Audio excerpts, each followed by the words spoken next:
हमने सब यहाँ पर अपना प्रपोजल प्लान लेकर आए हैं।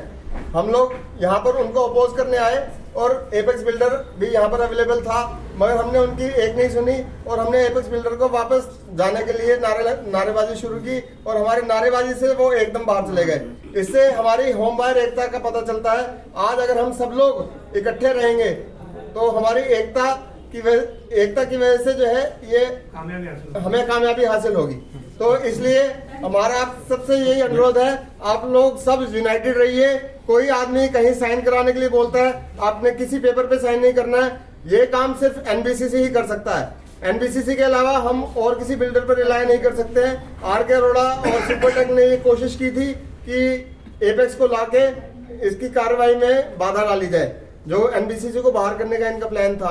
आज हमने वो प्लान इनका फेल कर दिया है और बिल्डर बायर एकता जिंदाबाद, होम बायर एकता जिंदाबाद, होम बायर एकता जिंदाबाद। देखिए सबसे बड़ी चीज ये पिछले एक साल में हम लोग बोले होम बायर ने सबने एक दूसरे का साथ देकर कोर्ट में एनसीएलटी में लड़के ये सफलता पाई है कि एनबीसीसी को ये सारे प्रोजेक्ट अवार्ड हो गए। और सबसे बड़ी चीज ये है कि सुपरटेक के प्रोजेक्ट एक दूसरे से इतने ज्यादा इंटरलिंक हैं कि एक प्रोजेक्ट का पैसा दूसरे प्रोजेक्ट में गया, दूसरे प्रोजेक्ट का पैसा तीसरे प्रोजेक्ट में गया, तो 16 प्रोजेक्ट में कोई डेफिसिट है, कोई सरप्लस है।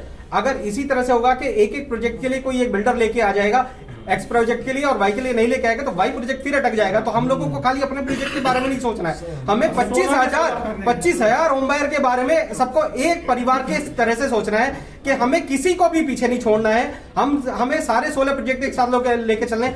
और जो एनबीसीसी ने क्या कहा है कि वो सारे 16 प्रोजेक्ट को एक मानती है, सारे 16 प्रोजेक्ट के लोगों को घर मिलेगा। और सुप्रीम कोर्ट ने भी यही बोला है कि जो कंपनी ये सारे 16 प्रोजेक्ट को कंबाइंड करके बना सकती है वही रिजोल्यूशन प्रपोजल एक्सेप्टेबल होगा। इंडिविजुअल अगर कोई प्रपोजल देगा तो वो एक्सेप्टेबल नहीं होगा। ये केवल सुप्रीम कोर्ट का टाइम वेस्ट करने की एक टैक्टिक्स है जो हम नहीं होने देंगे।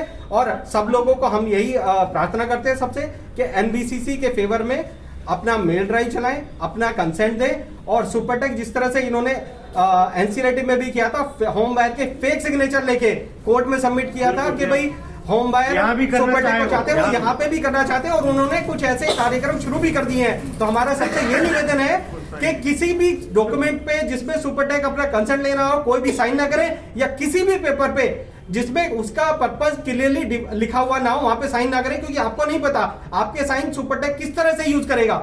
हमने ये एनसीएलटी में देखा है और बाद में हम लोगों को बहुत ही प्रयास करके वो सारी एप्लीकेशन जो थी फेक एप्लीकेशन विड्रॉ करवानी पड़ी, क्योंकि कोर्ट खुद कंफ्यूज हो जाता है कि होम बायर चाहते क्या है। आधे होम बायर बोल रहे हैं कि सुपरटेक चाहिए, आधे बोल रहे हैं एनबीसीसी चाहिए, जबकि वो जो सुपरटेक के बोल रहे हैं एम्बायर वो तो फेक है। उन लोगों को पता भी नहीं कि उनके सिग्नेचर कहाँ यूज हो चुके हैं। यहाँ पर इसी सोसाइटी के अंदर इन लोगों ने दुर्गा पूजा के नाम पे सब लोग से सिग्नेचर लिए थे और यहाँ पे राजमंगल जो इनका एक्स एम्प्लॉय था उसने उन फेक सिग्नेचर्स को एनक्लेट के अंदर यूज किया कि हाँ ये हमारे होम बायर्स हैं। तो होम बायर्स एनबीसीसी को सपोर्ट नहीं करते। तो हमने बहुत प्रयासों से और राजमंगल से बात करके वो आइए हमने उसे वापस दिलवाई थी और तब जाके हम सफल हुए थे। ये इनका प्रोपोगंडा इनका हमेशा का रहता है कि किसी भी साइन को आपके मिसयूज कर सकते हैं। आप किसी पेपर पे साइन ना करें। आज मैंने एक ग्रुप के अंदर गूगल फॉर्म सर्कुलेट किया है जिसके अंदर आप सब लोगों ने कंसेंट देना है कि आप लोग एनबीसीसी को चाहते हैं, क्योंकि एनबीसीसी रजिस्ट्री भी करवाएगा, एनबीसीसी जो है कंस्ट्रक्शन भी पूरा करके देगा और लैंड ड्यूज वगैरह सब की जिम्मेदारी। हम लोग की मीटिंग रेगुलर एनबीसीसी से होती रहती है, हम लोग हफ्ते दर हफ्ते उनके पास जाते हैं। और अभी भी लास्ट वीक भी हम लोगों ने शाम को 6 बजे से मीटिंग हुई थी, रात को 10:30 बजे तक मीटिंग हुई थी। कल भी हमारी एक मीटिंग थी एनबीसीसी उसके अंदर मैं अवेलेबल था। तो वहां पर उनका पूरा प्लान है कि वो कैसे रजिस्ट्री करवाएंगे, कैसे लैंड यूज देंगे, कैसे जो है कंस्ट्रक्शन कंप्लीट करेंगे।